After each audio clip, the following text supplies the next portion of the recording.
உன்னத பாட்டின் புஸ்தகம் 8ஆம் அதிகாரம் 7வது வசனம்.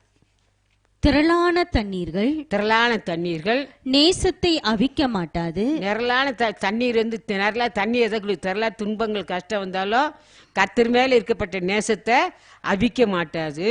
வெள்ளங்களும் வெள்ளங்களும் அதை தணிக்க மாட்டாது. வெள்ளம் எவ்வளவு பிரச்சனை என்ன போராட்டம் வந்தாலும் அது என்ன செய்யுது, அந்த ஆண்டவருடைய அன்பை விட்டு நம்ம என்ன செய்ய முடியாது, தணிக்க மாட்டாது.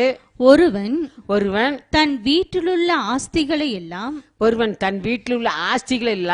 நேசத்துக்காக கொடுத்தாலும், தேவனுடைய நேசத்துக்காக நம்ம கர்த்தர் இருக்கப்பட்ட நேசத்துக்காக கொடுத்தாலும் அது முற்றிலும் அசட்டை பண்ணப்படும். அது முற்றிலும் அசப்பண்ணி எனக்கு ஒண்ணு வேண்டாம், எனக்கு கர்த்தர் போதும், எனக்கு ஏசு போதும், நீ எனக்கு இந்த ஆஸ்தி ஒண்ணு வேண்டாம், எனக்கு ஏசு போதுன்னு சொல்லி அவரை முழுமையா நம்ம சார்ந்து கொள்ள முடியும்.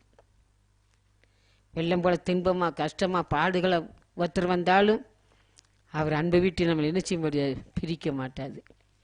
என்ன பாடுகள் இருந்தாலும் அவருடைய அன்பை விட்டு நம்மளை பிரிக்கவே முடியாது. அதுதான் பரிசுத்த பவுல் சொல்றாரு. ரோமர்கள் நிருபம் 8ஆம் அதிகாரம் 36வது வசனம். கிறிஸ்துவின் அன்பை விட்டு நம்மை பிரிப்பவன் யார்? உபத்திரவமோ வியாகுலமோ துன்பமோ பசியோ நிர்வாணமோ நாசமோசமோ பட்டயமோ இவை எல்லாவற்றிலேயும் நாம் நம்மில் அன்பு கூறுகிறவராலே முற்றும் ஜெயம் கொள்கிறவர்களாய் இருக்கிறோமே.